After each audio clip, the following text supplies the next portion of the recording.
नमस्कार। प्रस्तुत है आज का चिंतन। कपिलवस्तु में भगवान बुद्ध ने अपने भिक्षु संघ के साथ प्रवेश किया है।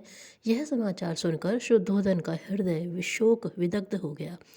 कैसा दुर्भाग्य है यह, जिस पुत्र को चक्रवर्ती सम्राट बनाकर इसी राजधानी में इसी राज सिंहासन पर आसीन होना था, जो मेरा एकमात्र पुत्र है और जिसे लेकर क्या क्या स्वप्न नहीं संजोए थे, वही पुत्र आशा और कल्पना के विपरीत इसी नगरी में द्वार द्वार जाकर भिक्षा मांग रहा है, जबकि उसके नगर यात्रा पर निकलने पर लोग पलक पावड़े बिछा देते, उसके अभिवादन में नतमस्तक हो उठते। शुद्धोधन इन्हीं विचार भाव तरंगों में डूब उतरा रहे थे कि किसी ने आकर सूचना दी। नियमानुसार अमिताभ गौतम राजभवन के द्वार पर भी भिक्षा के लिए आए हैं। दौड़कर शुद्धोधन द्वार पर पहुंचे। देखा उनका अपना सिद्धार्थ तापस वेश में सामने खड़ा है। उस वेश को देखकर पितृ हृदय चीत्कार उठा। शुद्धोधन ने कुछ उपालंब भरे स्वरों में भी कहा, क्या यही हमारे कुल की परिपाटी है?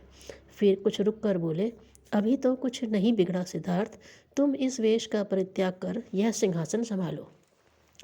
धीर गंभीर वाणी में गौतम ने कहा, राजन, यह आपके कुल की नहीं, बुद्ध कुल की परंपरा है। मैं अब राज परिवार का सदस्य नहीं हूँ, आत्मकल्याण और लोक मंगल की साधना में लगे भिक्षु संघ का परिजन हूँ। वाणी में जो दृढ़ता थी, जो संकल्प था, उसने शुद्धोधन को निरुत्तर कर दिया और जैसे इतने में ही संतोष मान रहे हों, वह बोले, तो भिक्षु, क्या तुम मेरा आतिथ्य स्वीकार करोगे? अवश्य राजन, अपने संघ सहित मैं कल मध्याह्न समय पुनः आऊँगा, बुद्ध ने कहा और वे चले गए। नियत समय पर बुद्धदेव आए। उन्होंने सभी परिजनों का अभिवादन स्वीकार किया, जैसे सर्वत्र करते थे, और शांत भाव से धर्म दर्शना की। उधर पति के चिर वियोग से पीड़ित यशोधरा को तथागत के आगमन का समाचार मिला तो उसका हृदय प्रसन्नता से छलछला उठा। पति समीप नहीं है तो क्या हुआ, उनकी स्मृतियाँ तो मेरे साथ हैं। लोक कल्याण के लिए उन्होंने भले ही मेरा परित्याग कर दिया हो, अर्धांगिनी के रूप में भले ही मेरा उन पर कोई अधिकार न हो, परंतु एक मानवी के रूप में तो मैं उनकी प्रिय पात्र हूँ ही। यशोधरा इन्हीं विचारों में डूब उतरा रही थी कि भगवान पधारे। उन्होंने यशोधरा के त्याग की उपेक्षा नहीं की थी। वे उनके पास आए और पूछा, यशोधरे, कुशल से तो हो? हाँ स्वामी, चिर प्रतीक्षित स्वर सुनकर यशोधरा का हृदय गदगद हो उठा।